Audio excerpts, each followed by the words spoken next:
What's up, everyone? Welcome into the Draftaholics, coming to you live from New York City, beautiful New York City, at the Draftaholics studio, where we always evaluate the NFL, teams, and players in the context of a real draft or a real team. The rest, as they say, is just pretend. I'm your host, Matt Savoca, at Draftaholic on Twitter, and once again, via satellite, after helping out with the hurricane, George Slotin on the big screen. What's up, buddy? What's up, everybody? Glad to be here, at George Slotin on Twitter. And I'm William Spinato, at W Spinato on Twitter. 2 N's, 1 T. It's good to see both of you guys again. Good to see you. Yeah, sorry I introduced one and just left you hanging with the other there. It's all good. I picked it up. Yeah, you can follow us all at Draftaholics Pod on Twitter or on Instagram. We're getting that beefed up this week. Get ready for some realness over there. And guys, it's week 3. We're already full swing, full go. And I feel like just yesterday we were talking about the drafts. Yeah, absolutely. It kind of feels crazy that it's already 3 weeks into the season. We've got some information from weeks 1 and 2, but I don't think anything's quite set in stone. We still have a lot of theory and which teams are going to end up being the dominant ones. We're gonna find that out soon. Yeah, a lot of noise, not a lot of signal. I thought it was still preseason. Is it? Oh, we're so everything that I just did in the past 2 weeks of fantasy is real? It has been real. It did. Yeah. Strangely enough, yeah. Guys, we just have to say, this has been one of the weirdest, most reality show-esque seasons I can remember, and not all of it is very fun. Yeah. Just this news that came over the wire today that Antonio Brown did not show up for his film session. It really sounds like a no-call, no-show. It does feel good to have more drama than season-ending injuries. This is not a Bravo show. I don't need this. The drama of the sport itself is plenty, and that's why we play a proxy game based on that sport. That's why we're fantasy football obsessed. The game is enough. Yeah. But it kind of speaks to the organization not really having it together in terms of what the players want and desire from their salaries or from their living and working conditions in the NFL. I think this is a huge red flag for Goodell, which, by the way, if you saw the gif of him on opening night, did you see when they cut to him? Oh my God. The veins in his brain are exploding on his forehead. Hey, no matter how you feel about that guy. It looks like he's clearly in the middle of a meltdown. It's kind of horrifying, but I think it speaks to that more than anything else. But as a fantasy player, it's frustrating and confusing. Yeah, I mean, when you're without Lev Bell and you're without Antonio Brown, we think it's because of injuries. We think it's because something has occurred on the field, and unfortunately, we're without their services. But I have never recalled in a decade of playing fantasy sports with my buddies any time where this contract dispute, especially from the same team, is affecting this game so heavily. Yeah. I will say that he had a huge EP release in Miami last night, Le'Veon Bell, and it went swimmingly. Was he just inviting Antonio down to record with him? Is that what the deal is? That he needs a partner in crime, in rap crime? I'm not going to say. All right, let's. We got to get to football here, but man, for those of you who drafted Le'Veon and Antonio Brown the first round, I didn't expect any of this. You didn't expect any of this. This is just a little bit nuts. We're just going to roll with it. We're going to move on. We're going to get over. We're going to try our best to win that Millionaire Maker and all your season-long matchups in the process, nonetheless. Okay, we are going to take a few moments. We're going to talk about our week 2 wins and losses. We're going to see our hits and misses, and then we're right on into week 3. We're going to talk about the matchups to watch. We're going to talk about our quick shots, and we're going to, of course, reveal a draft that we did. And stick around for the end because you will, of course, get that one lineup to rule them all. Guys, you don't want to miss that. Okay, let's dig into our week 2 draft here, guys. It was finally a victory for yours truly from the 3-hole. Thanks for drafting Rob Gronkowski. Anytime, buddy. I mean, actually, I learned my lesson. I'll never do it again. There you go. Todd Gurley, Melvin Gordon, Keenan Allen, Julio Jones, Deshaun Watson. Over 100 points for those 5, giving me the first place at the 3rd pick. With the 2nd pick and 3rd place overall, Rob Gronkowski, David Johnson, Tyreek Hill, Christian McCaffrey, and Tom Brady. That was Williams' team. Mm-hmm. And George's team in the middle, Alvin Kamara, Antonio Brown, Odell Beckham, Saquon Barkley, and Drew Brees. Now, they all hit, but they weren't huge hits, especially for Antonio Brown and Odell Beckham. That leaves our draft standings.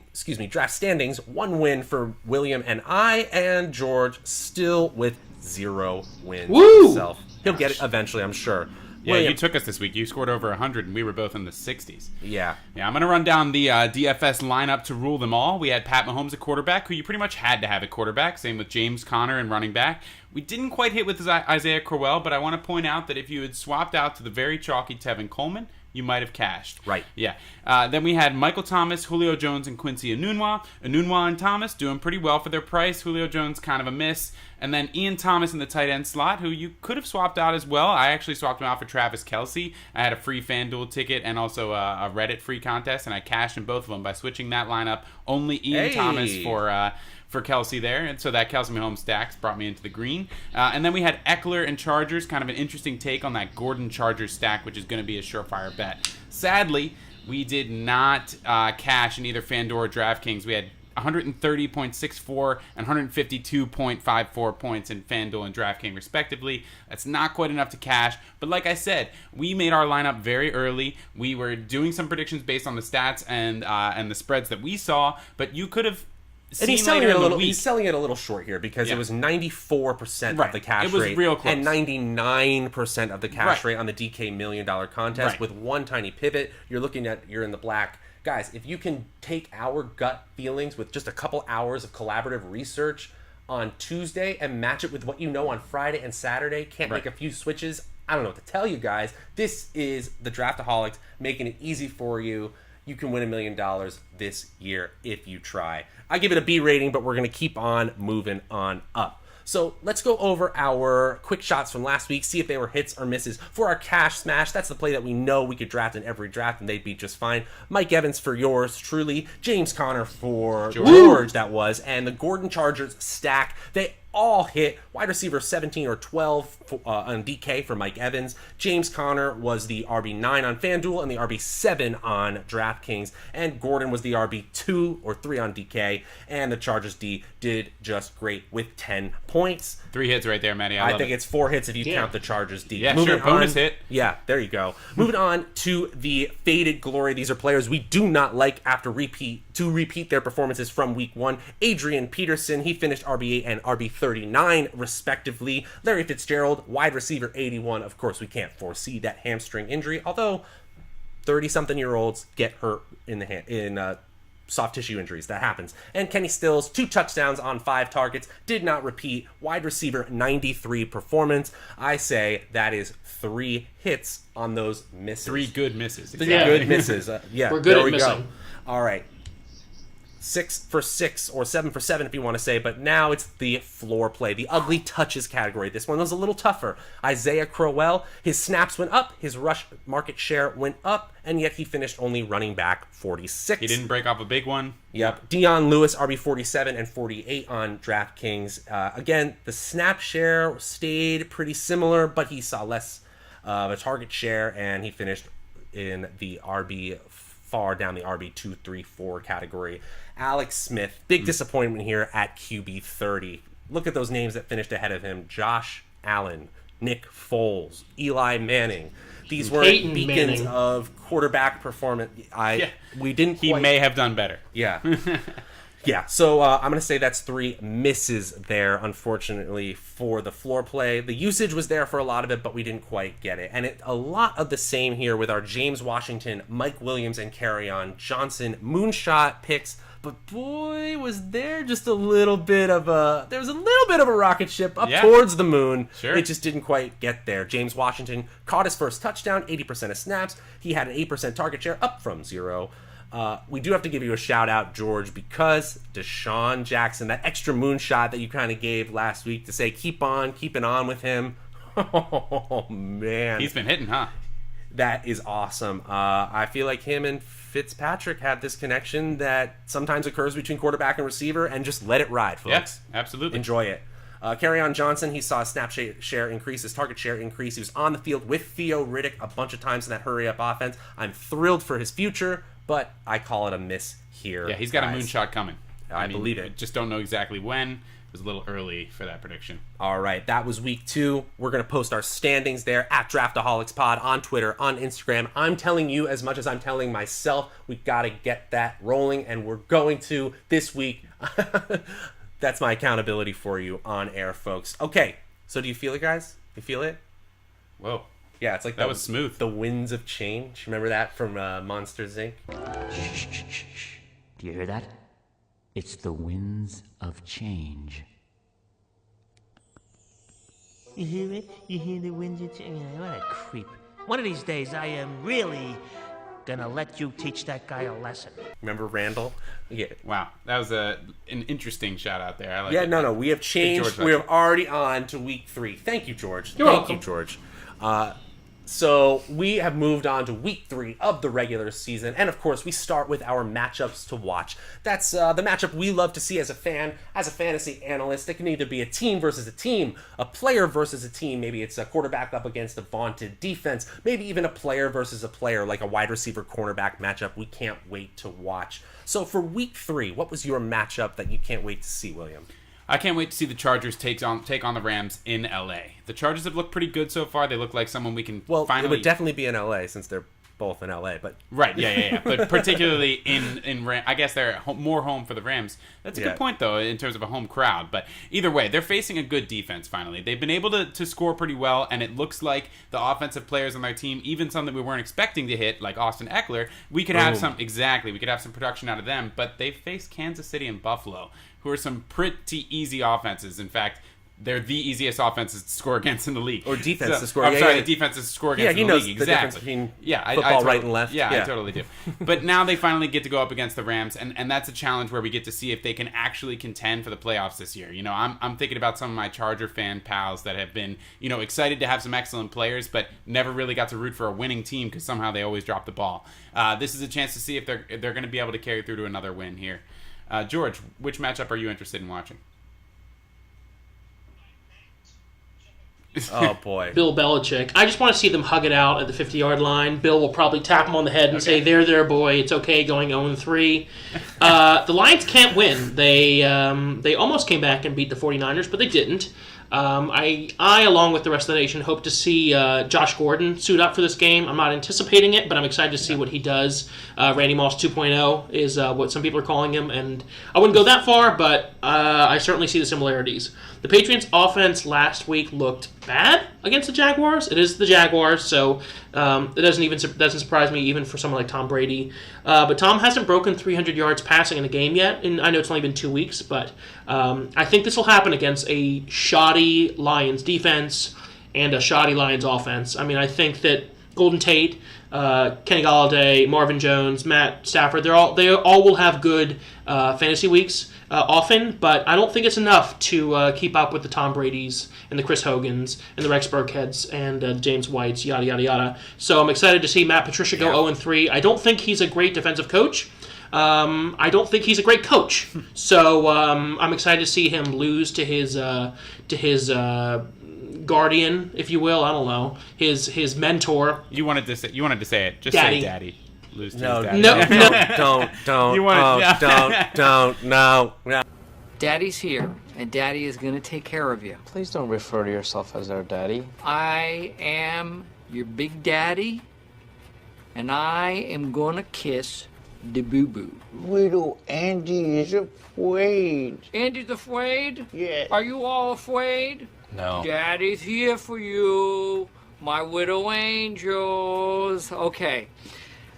We're moving on. I think the Belichick-led Patriots crushed the Lions. Yeah. And prove me wrong, Matt Patricia. Prove me wrong. Sure, I'll Speaking of battle of coaches and former coaches, it's the Indianapolis Colts and the Philadelphia Eagles that I cannot wait to watch. First of all, Carson Wentz, welcome back to the NFL. After tearing your ACL just 9 months ago, Philadelphia is thrilled to have their leader back, but his leader on the sidelines is over on the other sideline now. So I want to see if Frank Reich can't take a few tricks out of that Doug Pederson playbook and use it against his old boss. I really think this has a sneaky shootout potential. It also could be the other way. It could also be like one of these 13-7 games. I believe in what Frank Reich has drawn up for the physical traits of Andrew Luck now. He might not be the downfield passer for a while, if ever. That's fine. If he's completing all the passes of whatever A dot you give him, I don't care. And I'm really interested to see the Eagles as close to full strength as they've been this year. Still no Alshon Jeffrey. I think that's going to be one heck of a matchup. I give the edge to the Super Bowl champion Eagles, but I think the Indianapolis Colts cover. I do. So let's move on to our most favorite part. In just a moment, we're going to do what the Draftaholics do best, folks. You know what that is. Draft. That's right. It's draft time, folks. We are right into it. Our week 3-person draft, 5 players, best lineup wins. I got the first pick. Finally. Congratulations, Matt. Thank you, draft. And I hope you guys tried out those auction drafts, those dream team drafts. We're going to get into the breakdowns of some of those in future episodes. But for now, it's the good old-fashioned snake draft style. I started out Todd Gurley. George got his Alvin Kamara once again. Always. And William goes Saquon Barkley, Christian McCaffrey. Finds that running back value in the first round. Finally. Guys, it's even more obvious to go running back in a 1-week draft. It's easier to project. It's easier to predict. Moving on from there, Michael Thomas is the first wide receiver tight end off the board for George. Melvin Gordon, my second running back. I get the same stack of running backs as last week, this week. And Julio Jones, well, easy enough. Antonio Brown for George. Hope he plays. He was a no-call, no-show on Tuesday. That is crazy to me. Tyreek Hill and Patrick Mahomes. I think you need to just set aside a certain amount. I even saw this from an analyst. Set aside a certain amount of DFS bankroll and just put it on Patrick Mahomes and his 2 favorite receivers. You can add Watkins in there if you want. It's that good every week. Finish out the draft. Ezekiel Elliott, DeAndre Hopkins, Drew Brees, Tom Brady, and Rob Gronkowski. Much better as a final pick of a draft. I almost much, did it in much spite. Better. But, I actually do like him there. He was one of the best receiving options available. All right. I still would have preferred someone like a Keenan Allen. Yeah. There's a lot of wide receiver ones I'd rather have there. But, hey, it's not my team. And, hey, if he wins another one, he's got the first to 2 wins. So that was our draft. I really think the main part I want to break down about this slate is that the Todd Gurley, Melvin Gordon stack now plays against each other. This could be a situation where it's a sneaky shootout, and they have already seen the Rams funnel targets to tight ends and running backs this season, and I hope it's the same with Melvin Gordon. I don't think Antonio Gates is the huge factor he used to be. I don't think he's going to do that ever. So I see Melvin Gordon, Austin Eckler, and of course Keenan getting his short area targets just as good as he's always doing. And Todd Gurley, he is as close to matchup proof as you can possibly get. The Chargers carved him up. Even though Kareem Hunt didn't have a big game, the backfield trickeration was how Tyreek Hill scored, and I think we could see more of the same with the Rams. Julio Jones, DeAndre Hopkins, Drew Brees, that's chalky wide receiver and quarterbacks. I'll take it. I just took the value there. Let's move on to heuristics. William, how'd you build your lineup this week? Well, as you know, I went running backs this time instead of grabbing Rob Gronkowski in the first round. I feel really good about Barkley and McCaffrey this week. I feel like McCaffrey, again, is going to secure a lot of passes. I think the picks of Saquon and Christian gave me a really high floor to start with, which made me feel confident enough to take another shot on Tyreek Hill. I think there's a really good chance he goes off for maybe 2 or 3 deep balls like he did in week 1, and pairing him up with Pat Mahomes in 3 and 4 was easy after I already knew I had a pretty solid floor with Barkley and McCaffrey. Barkley caught 16 passes 60 last... targets, 16, but still, my 16 targets, goodness. That's a lot of they were targets. just throwing it out to him in the flat. There wasn't exactly any kind of like beautiful design around that, but if you're getting half a point per reception, and for McCaffrey as well, that gives you a solid floor. I also feel like the Patriots do need to use Rob Gronkowski this week. I know I'm going to get flack for this pick. It might have been done kind of in spite, but I feel like the combination with Gronk's floor and Hill's ceiling gives me a chance of ending up in second if I don't end up in first. Upside. I mean, last pick in the draft, Rob Gronkowski. No one's going to complain there. Right. George, I can tell us the story. Well, before I tell you my story, I can certainly come up with a story where I poo-poo Gronkowski going as the last pick as the 15th best player. But I'll leave that for time off the air, off of the podcast, if you will. My story this week is compliments of Las Vegas. The over-under was the key to my selections this week. I chose 4 players from 3 of the highest over-under projected games this week. That's from the Detroit Patriots game and the Pittsburgh-Tampa Bay game. both having the third and second highest over-unders projected for the weekend. So that's where you get Brady, Kamara, Thomas, and Antonio Brown. In regards to Ezekiel Elliott, the best wide receiver on the Cowboys right now is Tavon Austin, who's coming in at like the 30 or 32nd best wide receiver in half-point PPR. So I think they're realizing that offense funnels on the ground through Ezekiel Elliott. And Dak certainly let him have all the touches he wanted this week, and I certainly see even more touches this coming week. Ezekiel is someone who is a workhorse back, 3-down back, definitely is a good pass-catching back as well. It would not shock me to see him get 25 touches this week, so that's where I'm going with my team. And finally, see, I've been playing this like golf, like low score wins. But now that I know that the rules are different, I'm gonna win this week. So we're gonna see a huge change in George's strategy now that he knows it's. I'm now gonna be. I'm really happy you cleared that up. Yeah, I will be taking Gronk in the first round from now on. Oh yeah. The troll game, it's unstoppable, folks. Wow. Okay, I really like the draft, and especially my team. Let's move right into our favorite segment. Get that air dribble going. Get the ball, the crossover. He shoots. He. Hey. Oh. I tried to toss something into it. I don't even know what our moving basket via satellite was doing there, but it's the Draftaholics Quick Shots, where we break down some of our favorite fades and favorite players that we didn't quite mention in our draft. Of course, first it's Cash Smash. Hey. These are players you could have in every single one of your draft lineups. If you're playing 2-3 lineups on DFS, you could put them in all three. These are the players we expect to do work. William, start us off here. I see something similar to what you were talking about in your quick shot Cash Smash last week. Exactly. We're going to kind of bring up a theme here. And I was saying last week that this was going to be something we were going to tap into. You're going to want to pick the running back and the defense that are facing the Bills. They're the new Browns. Basically, you could bank on playing...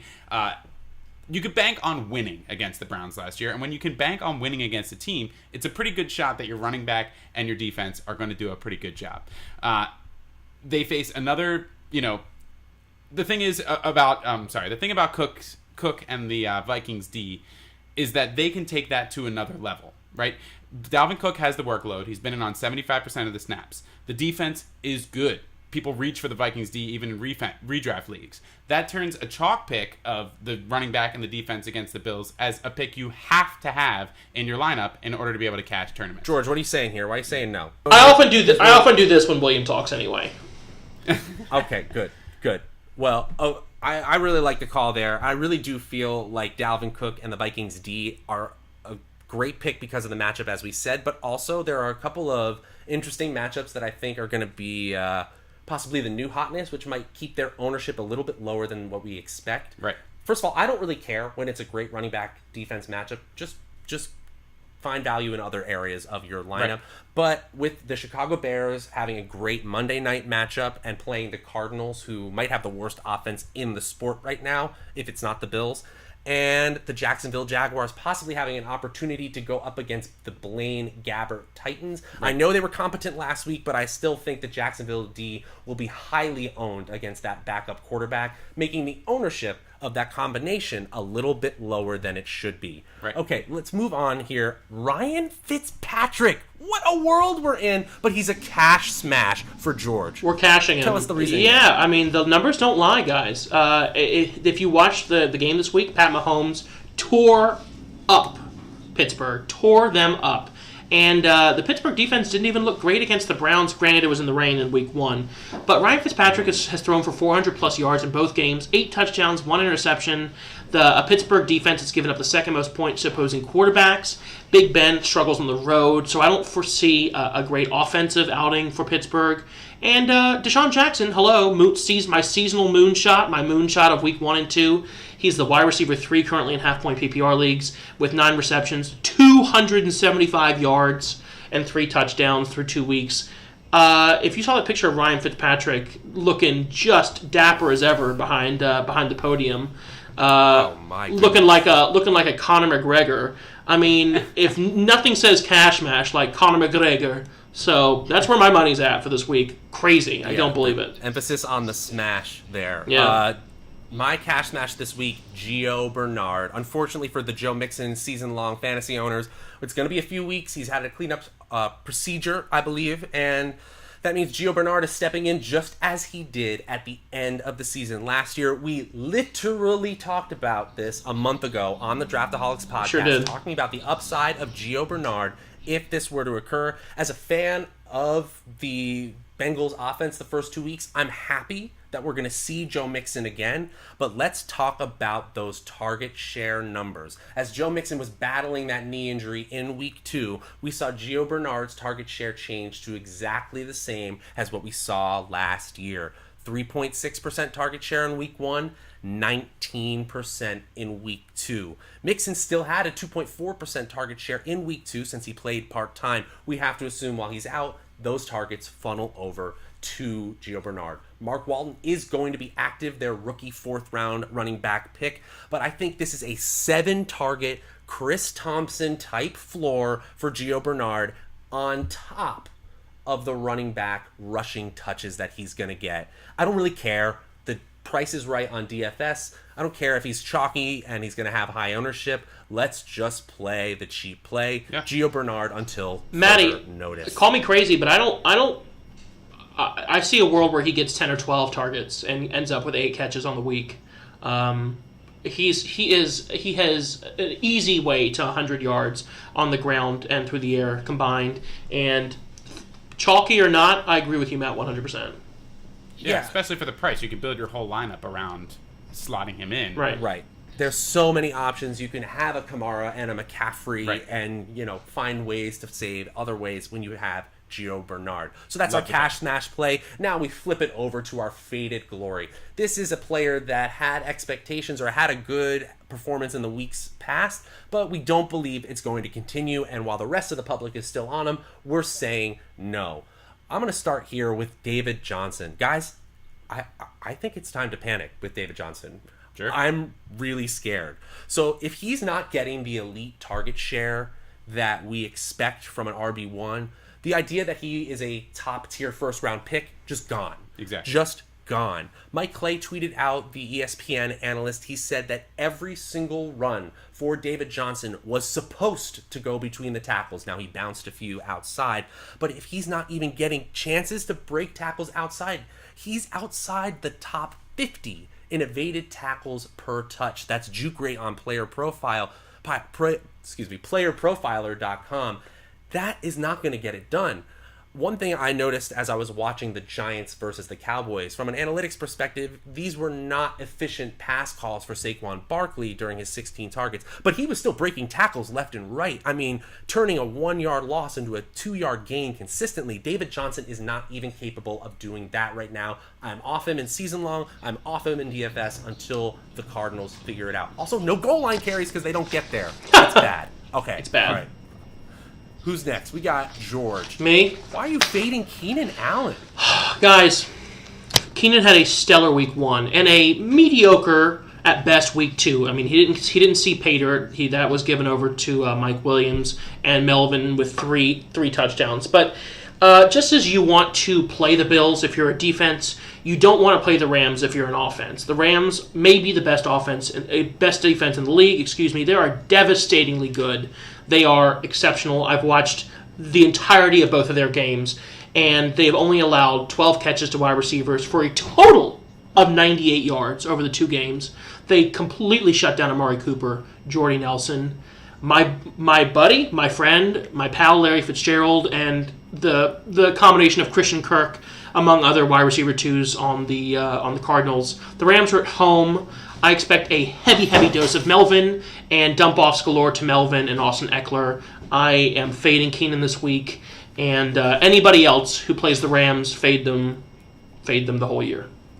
George, I have to say I like the take. I mean, it's why I was afraid to take Keenan Allen with the last pick, and I pivoted and went, well, not a pivot for me, but the only thing I will say is that Jared Cook did go off, and he did. It might be a scheme decision to let the tight end do his thing while not surrendering the big plays to wide receivers, but George, you're and that's why they're not giving up points to wide receivers. Right, that's why I thought Ricky Seals-Jones would have had a huge week last week. But I mean, like you said, the Cardinals' offense is just they could play with 18 people on the field and they still wouldn't get it done. I mean, that's how bad they fantasy look. football, if you can't score touchdowns, you can't be picked for DFS. If I had a nickel for every 3rd and 8 they had on Sunday, I'd have like $2.45.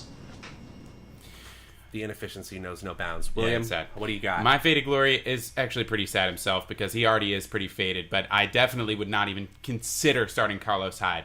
He only has 105 total yards on 53 total touches. That is sad. He's not catching any passes. Duke Johnson is eating into his workload, and the Jets' D is 4th in DVOA overall against the run. I expect them to be from behind. Then they're going to have to use Duke anyway. There's no way that Carlos Hyde is scoring any points. I'm staying completely away from the running game. I think that Tyrod Taylor probably has the most rushing yards from scrimmage. That, I believe. I do think with Josh Gordon leaving, you're going to see a more traditional style offense with a target share completely loaded towards Jarvis Landry, right, and then not much else in terms of innovation there. All right, so now we are moving on here. We are moving on to the floor play. We sometimes call these ugly touches or touches out of nowhere, you might call them. These players may not have that superstar ceiling, or we don't necessarily see it unless something very strange happens, but we feel like the usage will be there, and therefore we can put them in a flex spot and feel comfortable with it. So, George, I noticed a name from the Jacksonville receiving corps, and he had a catch. Ooh, it's going to be up there with catches of the year. Talk to us about that player. I don't normally watch Jaguar games, but the Jaguars and Patriots were on at home on my big TV as I was streaming everything else, and I watched that play in real time, and my jaw hit the floor.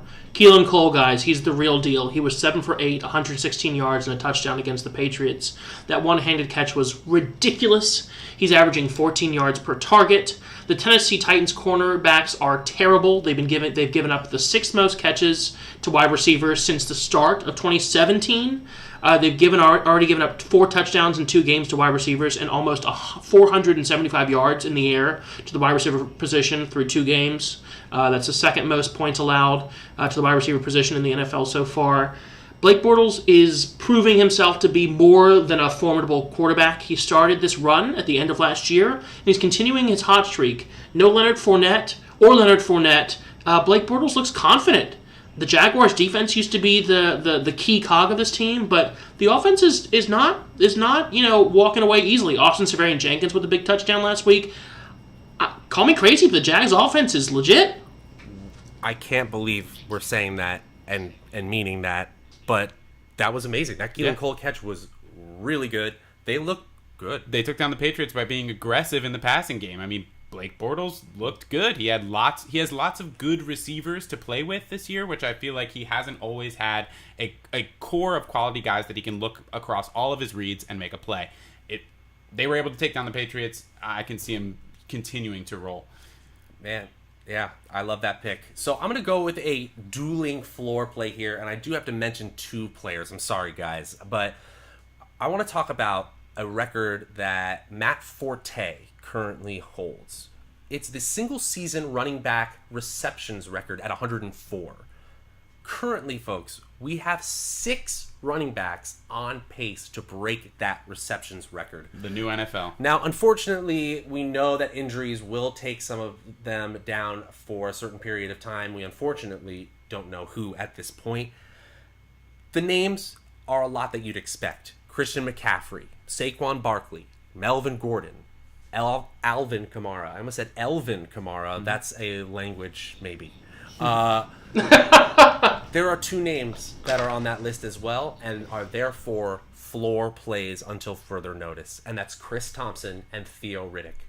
I do think that Theo Riddick's role is actually increasing with this RBBC in Detroit. They're using Kerryon Johnson and LeGarrette Blount as traditional running backs, and they're splitting Theo Riddick out wide, giving extra targets almost in the exact same way that we saw Alvin Kamara prior to the Adrian Peterson trade get used last year. And Chris Thompson, he matches with Adrian Peterson's, again, he matches with his skill set just perfectly in Washington. I mentioned this about Isaiah Crowell last week. When a running back is used to his physical traits' optimal status, often good things happen. He's not being asked to run in between the tackles, and therefore he's getting manufactured touches, 6-7 targets a game, even more, is the floor for these players. And when you're getting that kind of usage at the running back position, I don't really care what the rushing matchup looks like. I don't care who the defense is. These are floor plays that you have to consider for every lineup. We're moving on. I love it. My floor pick is Jimmy G versus the Chiefs. The Chiefs are a great opponent for a quarterback to go up against. They've given up 876 passing yards already. That's a league high, over 100 yards more than any other team. Wow. 6 touchdowns and an average of 34 points to the QB. Okay, that's 2 games. It's a small sample size. But last year, they were 9th in average QB points against. I think it's a safe bet that he has an excellent floor against Kansas City this week. And again, you don't know what receiver to start exactly in the 49ers. The target share has been pretty even, and an alarmingly high amount of those targets have gone to Kyle Juszczyk out of the backfield. I just could see the little glint in your eye that Kyle Juszczyk was coming exactly. out. Oh, God. Yeah, so if you good, want, though. He's good, though. If you want to take part in this scoring against Kansas City and through the passing game, this week the safest bet is Jimmy G. That's why he's my floor play. I think you're going to see him on a lot of tickets, but I think he's destined to score points this week. You know what I just realized, too? In the way that we're targeting the Bills' defense as a team Bills' offense as a team that we're going to play defenses against because of the game script expectations, the Chiefs are an offense we need to target the opposite team against because they're going to have to score so many points to win. And with a quarterback, just talking game script, with a quarterback that can continue to score those points to make up for the defensive inefficiencies, the other team's going to stay in it too. So you end up with garbage time from the opponent. You end up with an already high-scoring game. Then you continue to play all the way through the fourth quarter. It's fantasy gold. Jimmy G's going to hit this week. I love it. We are moving on to our final quick shot, the moon shot. This is our ceiling play. They're not supposed to hit, but folks, we came so close. And really, we had a couple of touchdowns from our moon shot, just not the high overall point total that you might need in that millionaire lineup. So I'll start us off. Guys, it's Ted Ginn week. I'm really excited. It's Ted Ginn week. I'm excited too, man. Michael Thomas has been possibly the best receiver in football. Yes. Julio Jones has something to say about that, and they go up against each other on opposite sides of the ball. That is this weekend. Mm-hmm. I feel like we see fireworks through the air from both quarterbacks, and I was noticing that the DVOA against the wide receiver 1 is much different than the wide receiver 2. So I do think that discrepancy is something that I like to consider more so than the number itself. DVOA is very...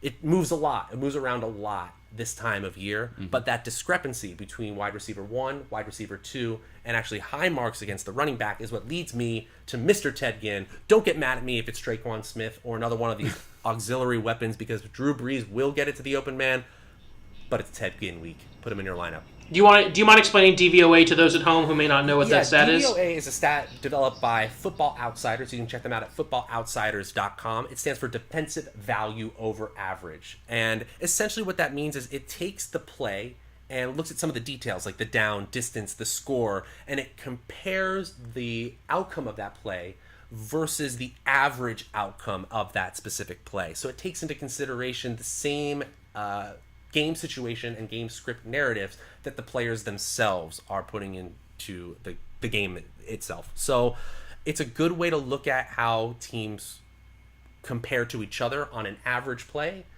Now, I will say that there has been some year-to-year correlation work on it, and it's quite low. So again, it's about that discrepancy, seeing that difference between wide receiver 1 and wide receiver 2, seeing where we might have a funnel defense. That's where it's most valuable. Yeah, exactly. Right. When you break it down positionally, you can really see the discrepancies that a defense have targeting a certain position or covering a certain position, and the amount of success that opposing teams are having. It makes more of a sure bet. Yeah, and if you look at it really closely this week, it says Ginn, Ted Ginn. Oh, it does? Yeah, does it also say JR period? Isn't he Ginn Jr.? My moonshot this week is Mr. Charles Clay. He ended up being a pretty safe bet for Tyrod last year when the Bills were struggling. Not this bad, but in particular this week they're facing the Vikings. The tight ends have given up the 5th most receiving yards to tight end and are 24th in DVOA versus tight end, like what we were just talking about. Mm-hmm. Obviously, they're going to be down. McCoy's banged up. They're going to have to turn somewhere, and they're going to have to pass the ball. I think Clay is a great option against this Vikings defense.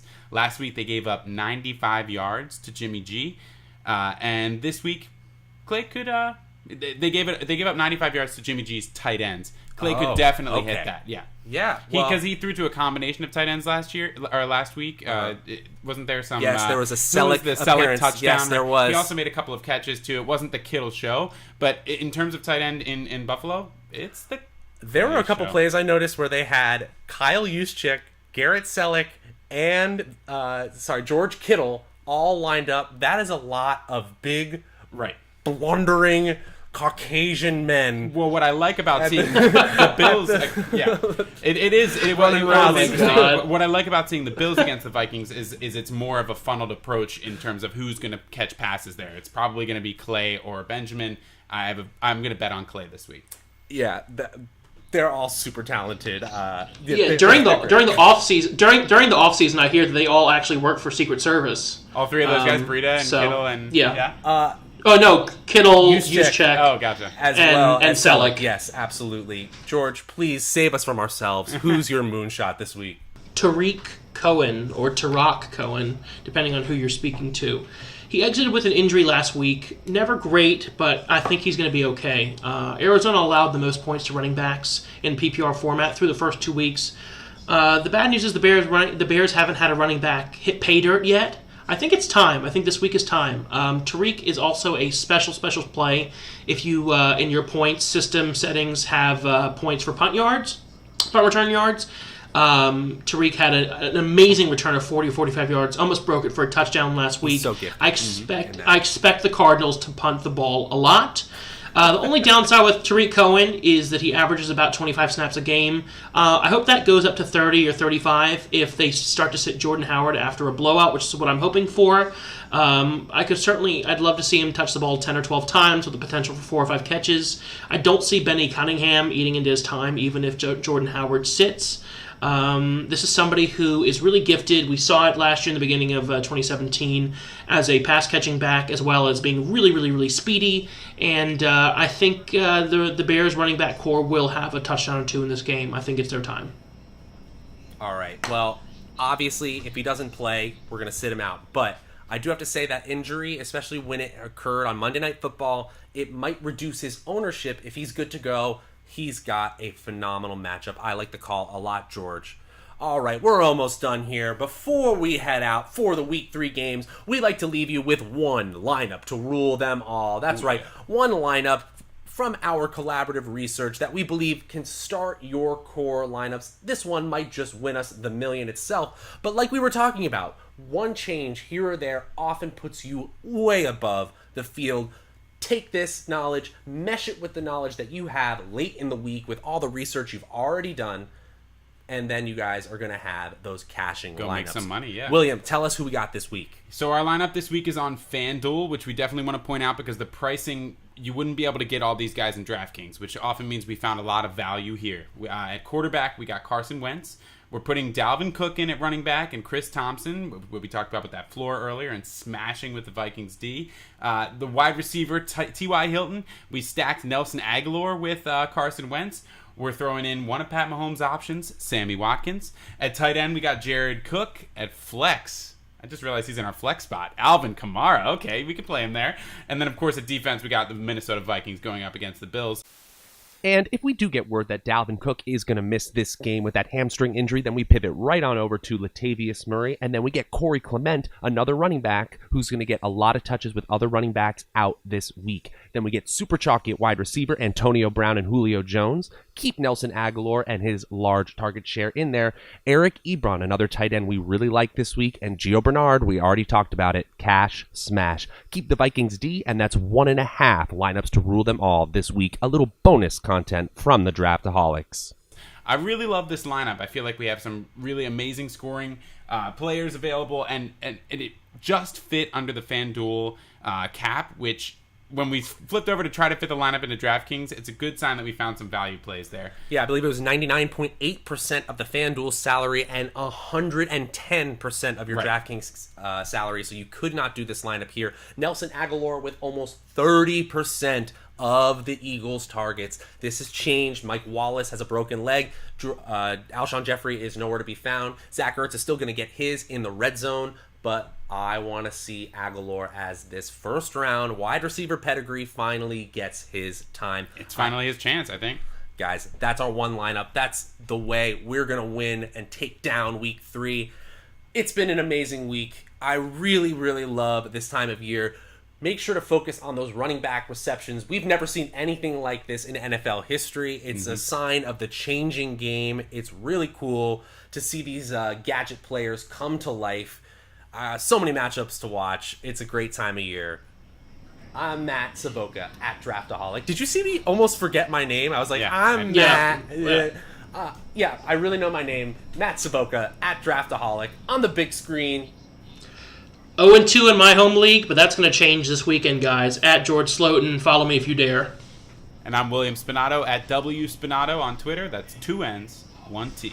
The most seamless exit we've ever done. That was easy. Follow us on Instagram at DraftAholicsPod. We will see you next week, where the Draftaholics, you're only as good as your last pick. Deuces. Bye.